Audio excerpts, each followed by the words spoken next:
El otro día fui al cementerio de la Chacarita a acompañar a unos deudos, porque soy así de copado, y mientras esperábamos afuera de la capilla, noté un póster de Jesús que decía «La muerte no es nada», que me pareció súper inapropiado. Si la muerte no es nada, ¿qué son todas estas tumbas, Jesús?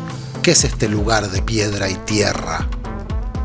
A veces las palabras de confort tienen eso.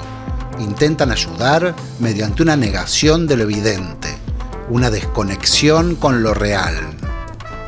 Por suerte hace poco hice un descubrimiento increíble que me mantiene en las buenas a pesar de todo. Descubrí que uno puede cortarle a las medias la parte de arriba, el elástico ese que aprieta, y convertirlas en tubos de bienestar personal. Medias que te comprenden, que saben que la vida es un continuo apriete y que a veces hay que aflojar. A veces necesitamos un poco de espacio y de tiempo. Mejor que vayan juntos porque es muy difícil conseguirlos por separado. Aunque últimamente el tiempo trae una culpa inevitable a causa del desperdicio de gastarlo en scrollear. Pero scrolleando llegué a un clip de la serie Louis, del comediante yankee cancelado y revivido Louis C.K. Y en este clip él va a una galería de arte moderno con una amiga y un poco se ríen de las obras de arte expuestas hasta que llegan a una que tiene un botón que dice «Apretame». Él lo quiere apretar, ella no se lo aconseja, pero él al fin lo hace y la radio que acompaña la obra escupe una palabra. Negro. De esa forma súper ofensiva que tienen los yanquis para referirse a las personas de ascendencia africana y que usan mucho los raperos. Negro.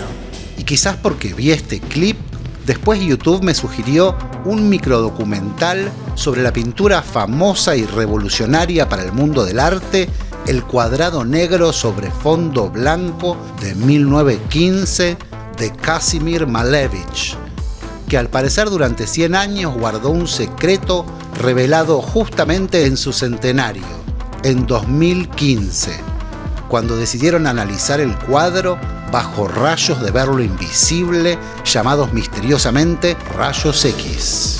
El punto en cuestión es que el cuadro tenía una frase escrita en una esquina que nadie nunca había visto, salvo quizás Malevich y los suyos. Decía algo así como «Batalla de negros en una cueva oscura», un chiste tirando a racista de hace más de un siglo, probablemente basado en una obra anterior de un humorista francés, Alphonse Allais, que había publicado en un libro satírico de 1897 titulado Álbum del Día de los Inocentes, una serie de pinturas monocromáticas acompañadas cada una por un título humoroso, como por ejemplo La manipulación del ocre por cornudos ictéricos.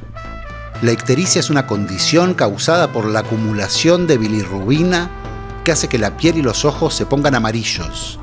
Puede ser por cirrosis o hepatitis, entre otras alegres motivaciones.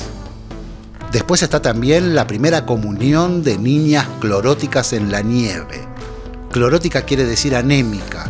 Aclaro estas cosas porque las tuve que buscar, Como también qué quería decir apopléjico, que parece que puede significar un derrame cerebral o estar muy enojado, al punto de ponerse todo rojo, lo que explicaría cosecha de tomates por cardenales apopléjicos a orillas del Mar Rojo. Alphonse igual no declama autoría sobre el cuadro negro. Dice que lo vio en París y que al verlo exclamó: «Yo también seré pintor».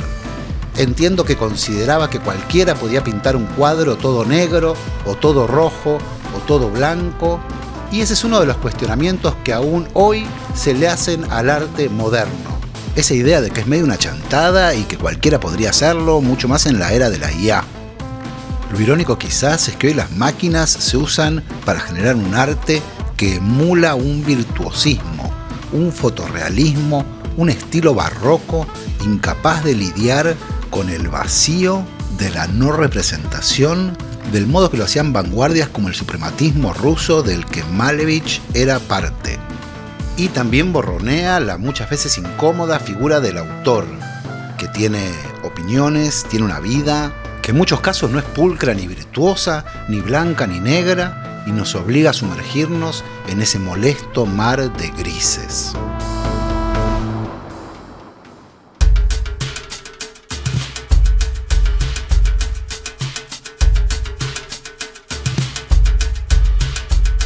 Igualmente, las obras en sí mismas no son nada. Lo que les da sentido y valor es un recorrido, un movimiento, un contexto. Muchas de las obras de Bach, tras su muerte, fueron vendidas como papel y terminaron envolviendo queso o pescado en las tiendas de Leipzig. Dice el mito que así llegaron a manos del maestro de Mendelssohn, quien a su vez en 1829 interpretó la Pasión según San Mateo en la Academia de Canto de Berlín y revivió el legado de quien hoy es el músico más reconocido del mundo después de Bad Bunny. Dicen que la reacción inicial al Cuadrado Negro de Malevich tampoco fue muy cariñosa por fuera de ciertos círculos vanguardistas. El gesto de romper con una historia de pinturas asociadas a la virtud, la destreza, la nobleza, la religión y la naturaleza, para muchos era una soberbia profana. De hecho, en la llamada Última Exposición Futurista de Pinturas, o 010, Malevich ubicó su pieza en un rincón superior habitualmente reservado para íconos sagrados, que solían tener forma de personas. El ícono de Malevich era como una versión censurada, pero liberadora. Decía Casimir: en un intento desesperado de liberar al arte del peso muerto del mundo real, tomé refugio en la forma del cuadrado. La obra de Malevich, Cuadrado incluido, fue prohibida durante el régimen de Stalin, que solo permitía obras de realismo socialista. Recién en 1981, el Cuadrado fue vuelto a exhibir, ya coronado como punto cero de una revolución artística.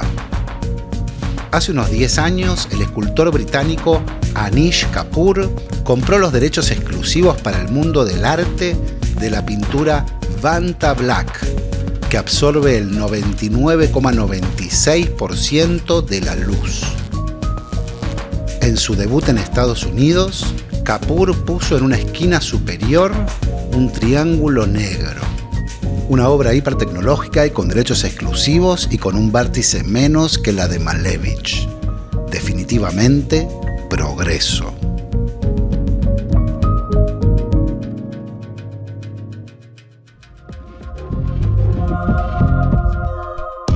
Hola amigos, ¿qué tal? Soy el Cuadrado Negro ese del coso y vengo a decirles que si están disfrutando de este video, ¿por qué no consideran suscribirse a PDB? Con una suscripción apoyan 4 programas: Desayuno, Desorden Mundial, Fingir Coherencia y País de Boludos. Entrando a este QR a partir de 7.000 pesitos por mes, ayudan a que este proyecto autogestivo se mantenga, siga y también crezca, loco, porque no todo en la vida es sobrevivir. También hay que vivir, reír y amar. Chau chau.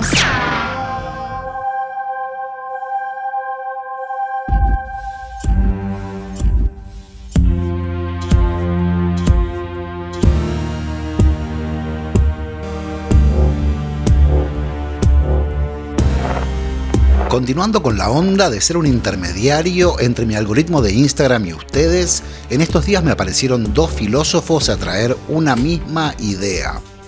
El primero es Germán Rúa, músico, curador de eventos magníficos como Postumania y persona con la que probablemente nunca seamos amigos a partir de que lo ponga en una serie con el segundo filósofo, que es Alejandro Fantino. A ambos los vi hacer referencias de que Odiseo, o Ulises como le decimos acá, personaje mítico creado por Matt Damon, es para algunos la representación del primer burgués. Y cuando digo algunos me refiero a Theodor Adorno, Max Horkheimer y Marcelo Polino. Adorno y Horkheimer escribieron sobre esto en su Dialéctica del Iluminismo, donde toman la escena de las sirenas de la Odisea, en la que los remeros del barco se tapan los oídos con cera de abeja, mientras que Matt Damon pide que lo aten al mástil porque está de ánimo para escuchar unos boleros. Creo que ese chiste es de Fontana Rosa. Theodor y Max hilan alrededor de esto la idea de que, cito, los remeros que no pueden hablar entre ellos se hallan esclavizados todos al mismo ritmo, así como el obrero moderno en la fábrica en el cine y en el transporte. Son las concretas condiciones del trabajo en la sociedad las que producen el conformismo.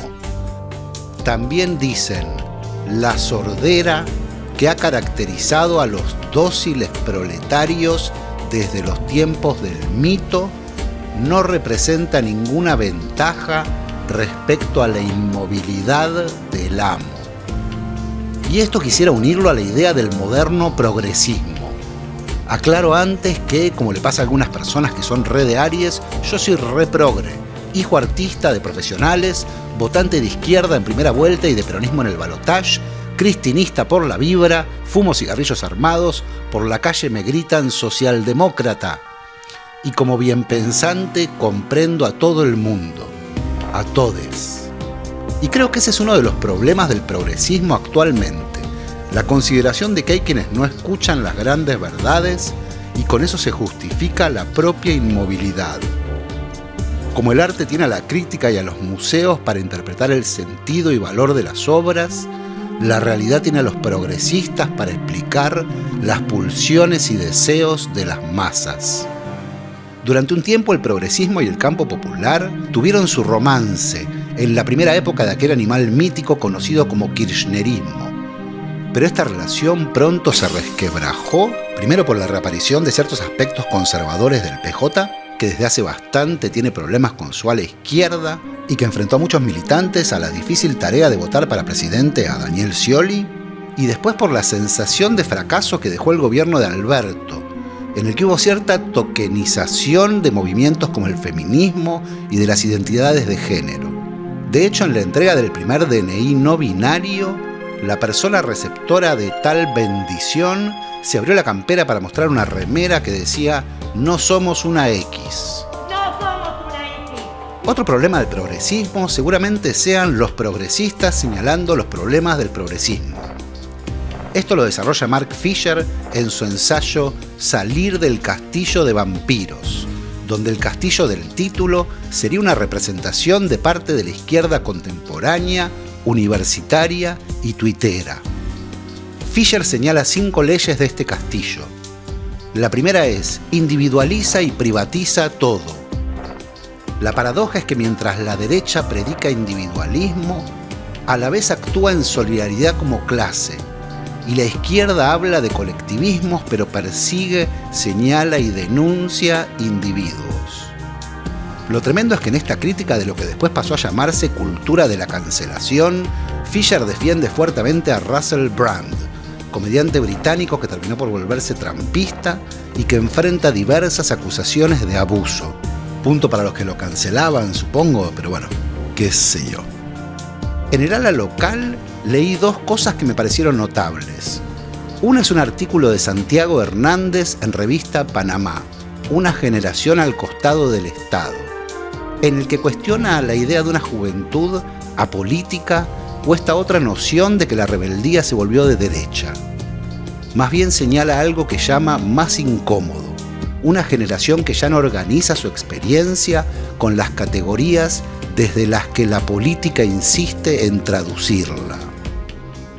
Y por último, le estuve entrando al libro de Hernán Banoli, Progresismo, levántate y anda, en el que desarrolla temas como el estado de bienestar versus el malestar con el Estado, o la clase media como ideal del yo versus un yo ideal, donde la diferencia estaría entre la posibilidad de proyectar un futuro y un ascenso, o tener experiencias proyectadas en el espejo de las redes de una vida inalcanzable. Una de las preguntas que se hace Banoli es: ¿hay que convencer o reconvencer a la sociedad del valor de las instituciones? ¿O es necesario encontrar un discurso que aplique a un nuevo paisaje psíquico transaccional de aplicaciones? ¿Tenemos que buscar un punto cero o revisar estas ruinas compartidas del progresismo en busca de algún objeto arqueológico perdido que nos permita reimaginar el futuro en función de algún tipo de optimismo? Sí, lo dije, optimismo, que pueda hacerle frente a esta alternativa de solo ver oscuridad y fracasos, y un futuro donde el progreso sea solo la esperanza de los tontos y la utopía de los bienpensantes.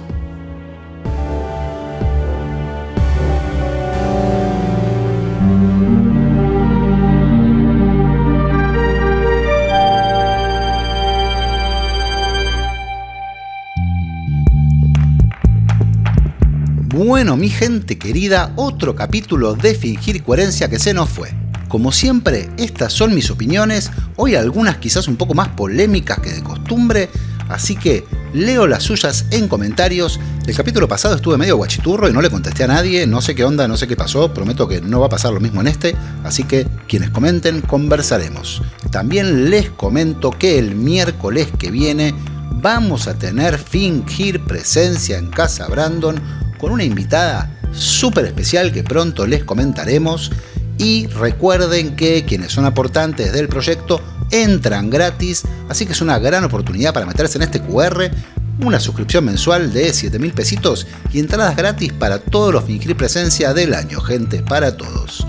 Antes de cerrar, quiero mandarle un agradecimiento muy especial a Hernán Banoli, quien se juntó con nosotros para conversar un poco de su libro, que está buenísimo. Todavía no lo terminé, lo estoy leyendo, pero viene bárbaro. Así que, sin mucho más para decir de mi lado, una vergüenza tremenda verme acá haciendo como que boxeo, no sé de dónde salió esto, no sé qué pasó.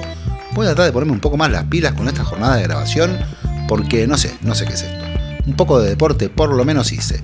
Dicho esto, nos reencontramos dentro de 2 miércoles con mucho más de esto que hemos dado en llamar